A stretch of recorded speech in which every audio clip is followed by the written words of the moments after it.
오늘도 동그리가 보는 기막힌 세상이 무난히 인사드리며 새로운 영상 올립니다. 언제나 건강하시고 즐겁고 행복한 시간 보내세요. 안녕하십니까. 오늘은 사순절 두 번째 주제로 닭이 울 때 나도 울었다라는 제목으로 함께 생각해 보겠습니다.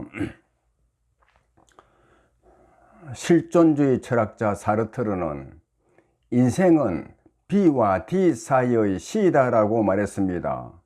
즉 탄생 버드와 죽음 데드 사이의 선택 초이스라고 말했습니다. 인생은 선택의 연속이며 인간은 선택해야 하고 그 선택에 책임져야 합니다. 그 선택에 책임지는 사람이 성숙한 사람이며 그런 사람이 주어진 행복을 아름답게 갖고 갈 수 있습니다.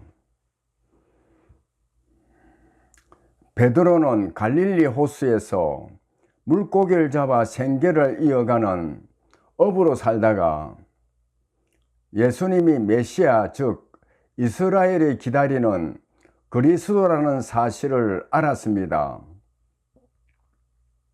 베드로는 모든 것을 버려두고 예수님을 따라 나섰습니다. 3년 동안 예수님과 함께 먹고 지내며 예수님의 가르침을 들었고 하시는 일을 보았습니다. 그것은 사람이 할 수 있는 일이 아니었습니다. 예수님은 분명히 선지자들이 예언한 그리스도였습니다. 그래서 예수님이 제자들에게 너희는 나를 누구라 생각하느냐라고 묻자 성질이 급한 베드로가 먼저 주는 그리스도시요 살아계신 하나님의 아들이시니이다 라고 신앙 고백을 할 수 있었고, 예수님은 베드로를 칭찬하며 그 고백 위에 주님의 몸된 교회를 세우겠다고 약속까지 했습니다. 베드로는 생업을 버리고 예수님을 선택한 것입니다. 베드로는 예수님이 이스라엘이 기다리고 있는 메시아 즉 그리스도로 오셨으니 세계를 지배하고 있는 로마를 무너뜨리고 이스라엘을 회복시켜 새로운 나라를 만들 것으로 생각했습니다. 그렇게만 되면 수제자인 베드로는 큰 자리 하나는 얻을 것으로 생각하고 있었습니다. 그런데 예수님이 대제사장이 보낸 군병들과 하인들에게 순순히 잡혀 대제사장의 집으로 끌려갔습니다. 베드로는 예수님이 어느 순간에 능력을 발휘해서 군병들과 하인들을 다 물리치고 로마를 무너뜨리는 일을 하지 않을까 기대하며 잡혀가는 예수님을 따라갔습니다. 하나님의 아들이라고 믿고 있던 예수님이 대제사장 앞에서 힘도 한번 쓰지 않고 사형에 해당하는 것으로 정죄받는 모습을 바라보았습니다. 베드로는 낙담했습니다. 베드로의 모습을 지켜보던 대제사장 집의 여종 하나가 베드로를 가리키며 예수님과 함께 다니던 제자 중 한 사람이라고 지적하자 베드로는 주님을 모른다고 부인했습니다. 심지어 저주하고 맹세하며 예수님을 모른다고 3번이나 부인했습니다. 그때 닭 우는 소리가 들렸습니다. 주와 함께 죽을지언정 주를 부인하지 않겠다고 맹세한 베드로가 권력 앞에서 맥없이 허물어지는 모습을 바라보던 닭이 서글퍼서 울었습니다. 그래도 명색이 수제자인데 가야바 집의 별 볼 일 없는 여종이 하는 말 한마디에 무너지고 만 것입니다. 매를 맞은 것도 아니고 고문당한 것도 아니었습니다. 예수님이 살아계신 하나님의 아들이요 나를 구원하기 위해 이 땅에 오신 그리스도라 고백한 신앙이 권력 앞에 맥 한 번 서지 못하고 무너진 것입니다. 신앙은 고정관념을 깨뜨리고 넘어서는 것입니다. 지성을 뛰어넘지 않고는 영의 세계에 계신 하나님을 알 수 없고 하나님의 뜻을 깨달을 수 없고 예수 그리스도를 바로 알 수 없습니다. 믿음은 세상 것을 뛰어넘어 하나님의 역사를 보게 하고 하나님의 역사를 이루어 나가도록 합니다.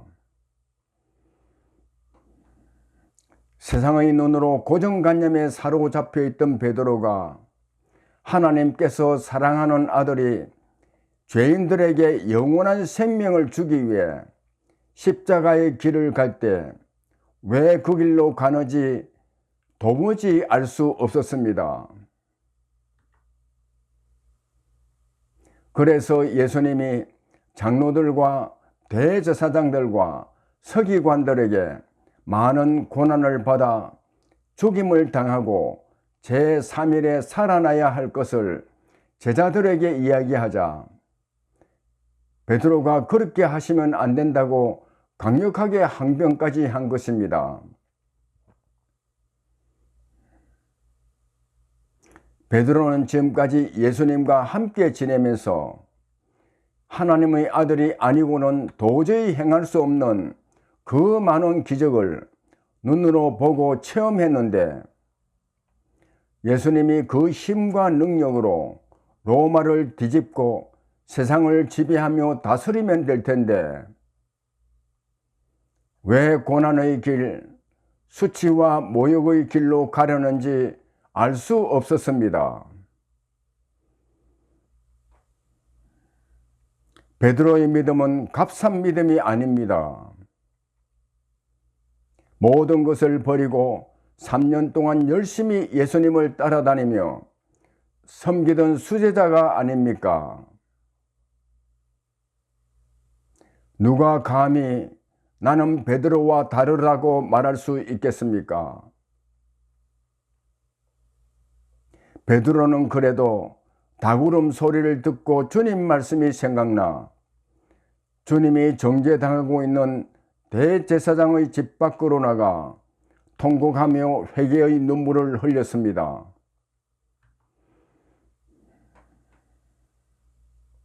베드로가 주님을 부인하지 않겠다고 맹세한 약속을 지키지 못한 자신의 나약함과 비참함을 깨닫고 통곡한 것인지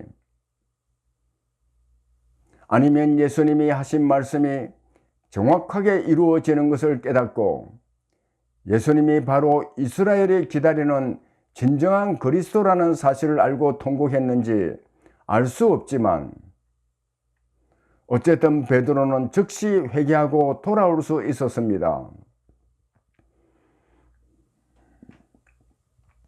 예루살렘에 머물면서 베드로가 다가오는 소리를 듣고 가야바 집 밖으로 나가 통곡했다는 곳에 세워진 베드로 통곡교회를 둘러보며 베드로의 심정을 헤아려 보았습니다.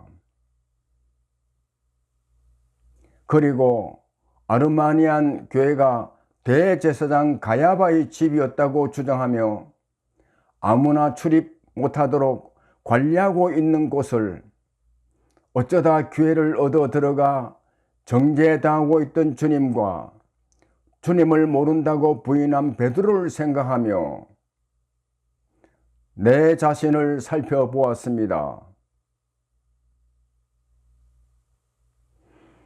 베드로는 다구는 소리를 듣고 주님 말씀이 생각나 통곡했지만 나는 수도 없이 주님 마음을 슬프게 하며 살았음에도 다구는 소리를 듣지 못했습니다. 베드로에게 들린 다구름 소리가 이 죄인에게는 왜 들리지 않았는지요? 귀 있는 자는 들을지어다. 마태복음 11장 15절 주님의 말씀대로 하나님 말씀을 바로 듣고 깨달을 수 있는 귀가 열리지 않아 그런 것은 아닌가?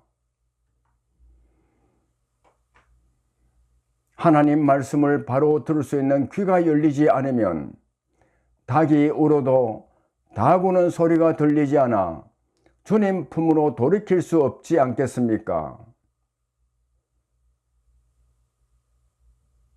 부끄러운 마음으로 가야바 집을 나왔습니다. 가야바 앞에서 정죄당한 후 나 같은 죄인들을 구원하기 위해 십자가에 달린 주님 생각하며 걷기 시작했을 때 어디선가 다구는 소리가 들렸습니다. 닭이 울 때 나도 울었습니다. 십자가 사랑이 강물같이 밀려들어와 하염없이 눈물을 쏟으며 걸었습니다. 닭도 슬픈지 또 울었습니다. 어디선가 너는 내 사랑하는 아들이요 기뻐하는 자다 라며 위로한 말씀이 들렸습니다. 이 말씀이 들릴 때 저는 이렇게 고백했습니다.